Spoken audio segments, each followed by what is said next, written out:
Hello, mummies and daddies. I'm Mrs. Kendall. My name is Mr. Singleton, and we are going to give you lots of information about the wonderful year that is year 5 and what we will be doing. Whoop, whoop. All right, so we've got 2 classes this year in year 5, Eagles with myself, Mrs. Kendall, and I'm very lucky to have Mrs. Trainer as a class TA, and I share both Mrs. Whiteside and Miss Day as a one-to-one. Yes, and in Kestrels there is myself, and we have Mr. Carlo who comes in and helps us out during the week as well, which we're very lucky to have because she is fantastic. And Miss Day and Miss Whiteside, because we are so lucky to have both of them, we share them between the classes on a Wednesday. So yeah, we are very lucky this year with the amount of adult support we've got. All right, so the structure of the day. Now, you might notice it's a bit different to last year, although it's late enough in the year that you've probably gotten into your new routines. Children come in at 8:35 when we open the doors, and it's straight on to morning arithmetic, which is a very, very important part of their maths lesson. We take the register at 8:45, and then at 8:55, 9 o'clock thereabouts, we dive into our maths lesson. And then we do whole class reading, followed by assembly Monday, Wednesday, Friday. Yes, then after break time, the children will go out for a little bit of a break from 10:50 to 11:10, and then we'll have English after that. So we do an hour of English. English includes SPAG, and then for SPAG, which is spelling, punctuation, and grammar, we're going to be focusing on certain aspects which complement the English writing that we were then going to be doing. So they sort of weave in together, and that's our approach to take. And at the end of that hour, we will have a lunch break for 1 hour. So from 12:15 to 1:15, we'll have a break for lunch before we come back in the afternoon at 1:15. Now, when we come back in the afternoon, we do Sounds Right, which is a bit of a spelling program that we're using throughout the entire school, which is fantastic, and it really helps the kids. And then we do 2 foundation lessons in the afternoon. This could be anything from PE, science, geography, RE, everything really. Just covers the entire lot. And then at 3:15, we go home. Whoop, whoop. Unless, of course, they stay for a fabulous club like, I don't know, football or choir or something. Just those 2 come to mind. Yeah. All right. So the curriculum encompasses quite a lot. We've got English, which is the giant umbrella name for reading, writing, spelling, and grammar. We've got maths and arithmetic. And we've also started doing quite a lot of times table work, because being fluent in that is very, very important for success in maths. Science, we do that in the afternoon, but it is considered a core subject as well. PE, the children will have 2 PE lessons every week. In Eagles, up until the February half term, they'll be doing swimming as one of their PE lessons. We also have PSHE, art, which we alternate with DT every half term, music, geography, history, RE, computing, and French. So it's quite full on. We do a lot in a day. Absolutely. Right. So this is our new topic this year. We've brought into a program called Opening Worlds. And Opening Worlds is really, really fantastic because it blends together our RE, our history, and geography. And we teach that over 3 afternoons across the week. And it's fantastic because the children get to know a lot of knowledge. They get their vocabularies developed, and the way they learn is in a fun, interactive style.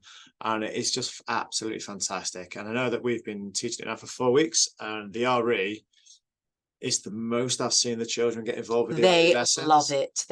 They absolutely love it. And today we were like acting out and speaking in parts the story of Rama and Sita, and your children knew every single part off by heart of everything we've done so far. And I said to them, guys, I'm so impressed. It's amazing. It's a wonderful program. They love it. We love it.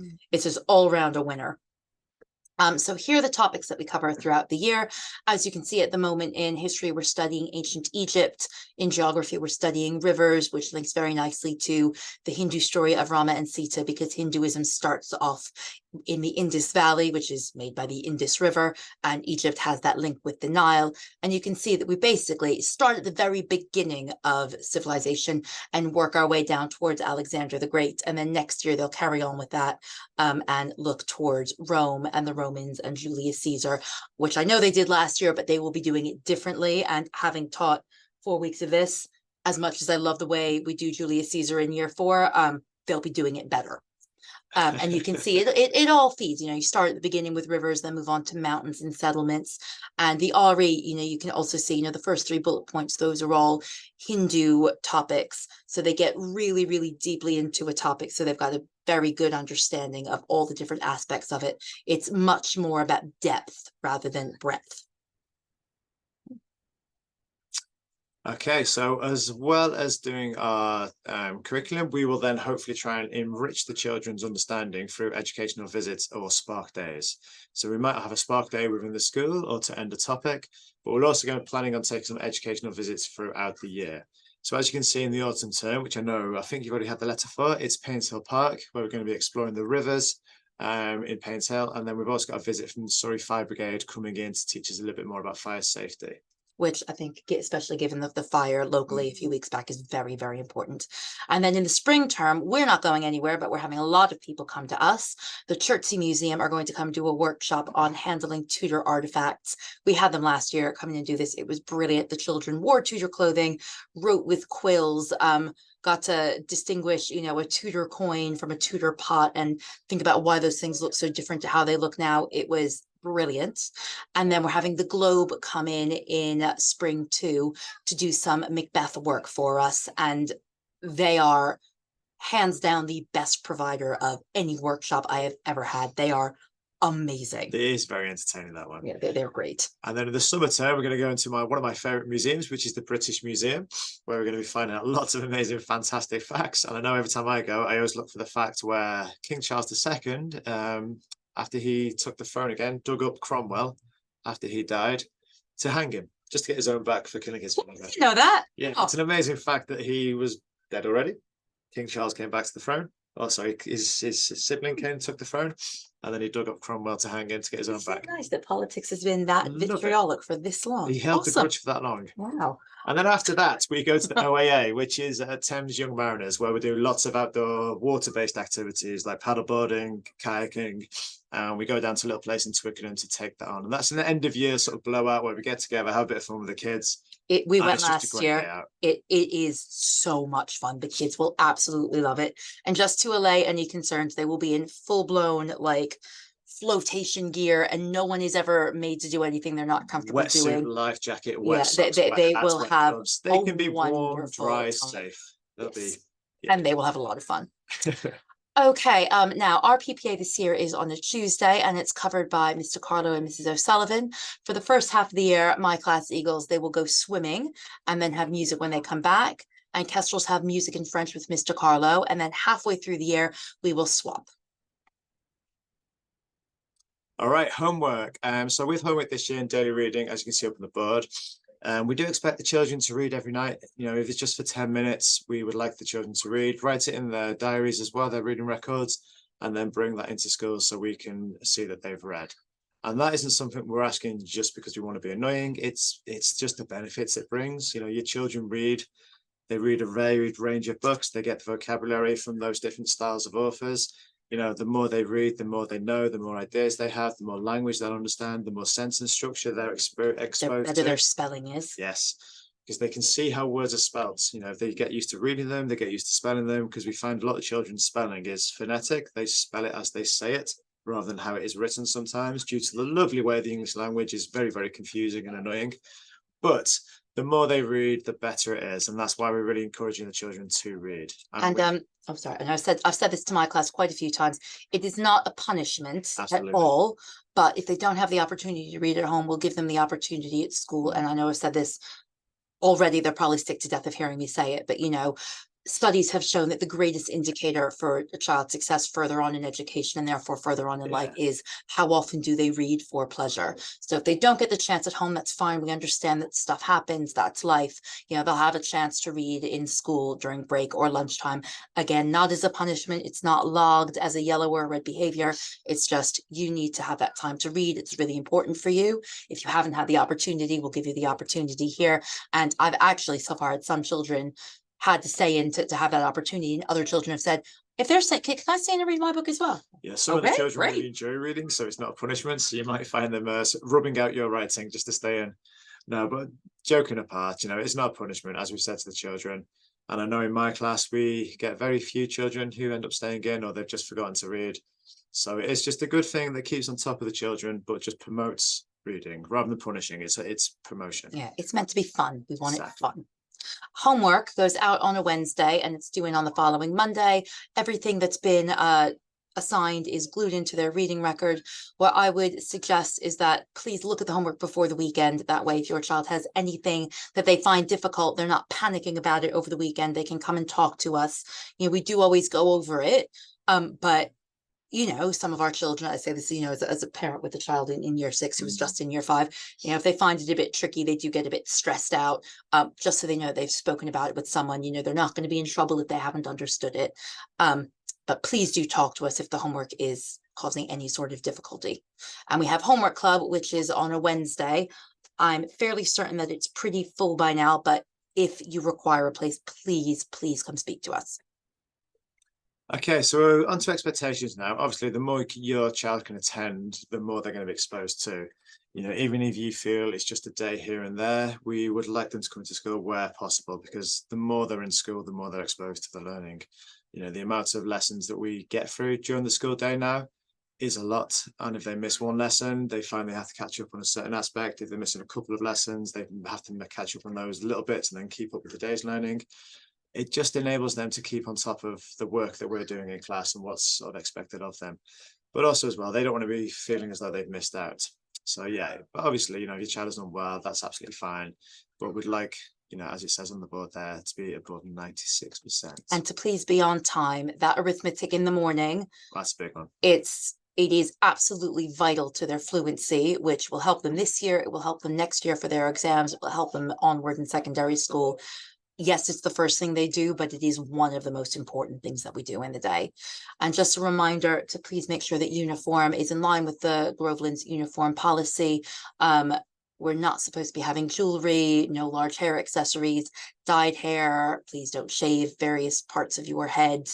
And also we ask for black shoes, not black trainers, and branded socks. No, thank you. And our PE days, for my class, that's Tuesday and Friday. Please on Tuesday, bring their swimming kit as well. Kestrels, we do it on a Wednesday and Friday, so your child can come into school ready for PE on those days. In addition, if your child does a club before school, which I think is netball and running club at the moment, then if they have PE that day, they can stay in their PE kit. If they don't, we ask them to get back changed into their school uniform afterwards. And we provide them with a safe space to do that. Yeah, absolutely. I'm sure you all already knew that. Oh, oops, sorry. Okay, so the Groveland's values. So we've got kindness, respect, friendship, uniqueness, trust, and determination. And we celebrate these values through various things. We give out values tokens, and through each half term, both of us will be sending home postcards showing children that have displayed those values. And we've all done class promises based on the values. So we are very much a values-based school. Okay, we also have our behaviour system. Now, we kept our behaviour system quite simple and straightforward because it's good for us all to follow the same routine. And this benefits the children in many ways. It helps them understand where they are, what's expected, if rules don't change between classrooms. So we have the same behaviour system throughout the entire school. This is in the playground as well. So every child from reception all the way through to year 6 will be following the same rules and expectations. They might just be not to run, not to jump over the wall. And they all know the consequence if they do that. It's been clearly explained why and what the reasons are behind it. So with the behaviour as well, if they do something, we do take them to one side and try and explain what they've done and the reason they've got whatever the sanction is. But we do have a little behaviour system in the classroom which we follow. Any more on that? It'll be exactly the same system they had last year. If you do something silly or you display not acceptable behavior, that's a yellow card, red card for 2, but they very rarely go that way. We are much more with the positive reinforcement. I think we both do raffle tickets. If you do some good work, tickets, they get their tokens. Arithmetic points. Values tokens are a massive thing, especially as now they get a prize at the end of the term if they get to be the winning house. So that's always very exciting. We walk past the pile of coins each day when we go into someone like, who's got the most? Who's got the most? I don't know. Oops, sorry. Right, so if you do have any concerns of any reason whatsoever, at first call, please come and speak to ourselves. You can talk to any member of staff, but if you can come and speak to ourselves firstly, then that would be absolutely fantastic. If you do have any concerns about anyone, you can talk to another parent as well. You can talk to another carer. So what we're trying to say that, but I was looking at the second one there. Sorry, go back a sec. Go back to the first one. If your child has a worry or a concern, what we're trying to encourage them to do is come and speak to us. Come and speak to us, any member of staff. You know, some children get on better with other members of staff. It might not be their class teacher. You could speak to another member of staff around school, but just as we long are all here to help. everyone's open. It's just as long as they're feeling comfortable talking to someone. And then if they're not, they can write us a note. Often we have worry boxes in our class, what I would like my teacher to know. So again, they can pop that in there and we will come across that note and then we can act upon it. But it's just making sure that your child feels comfortable to come and talk to us. And I know it just helps relieve a lot of the stress and pressure. You know, I had a very similar one in my class today. We had a quick conversation and it removed that stress, and that child was able to go about their day and they were happy, rather than not being able to talk to someone and then just keeping it within themselves and holding on to it. I think speaking to us is very, very important. Just, you know, if we don't know that there's an issue, then we can't help. And, you know, the children being happy and safe, you know, that is kind of the bedrock on which everything in education is based. And nothing else is going to happen if you're not happy, and if you're not comfortable and feeling safe. So it's a very open environment. We encourage the children to come talk to us, but if for whatever reason they're not comfortable, you know, there are other adults in the school that they can speak to, or if you can come and speak to us on their behalf. Just that open line of communication is very, very important. And then if you have any concerns as a parent, you know, please speak to us in the first instance. If we're not able to resolve it, our phase leader is Miss Curtin, who teaches in year 6. And then if she's unable to resolve, you would go talk to Mr. Tucker, Mrs. Coleman, or Mrs. Anning. But please do come to us first, because we're the ones with your kids every day. So we are best placed to have a conversation and look at the problem and try to sort it out.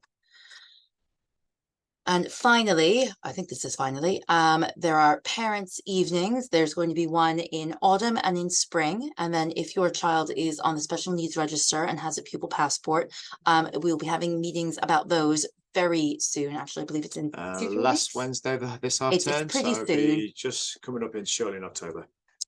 And if you have any questions, obviously this is pre-recorded, so you can't ask them, but please do pop an email to the info number or ask one of us, because we are here approachable. Hopefully we feel very approachable.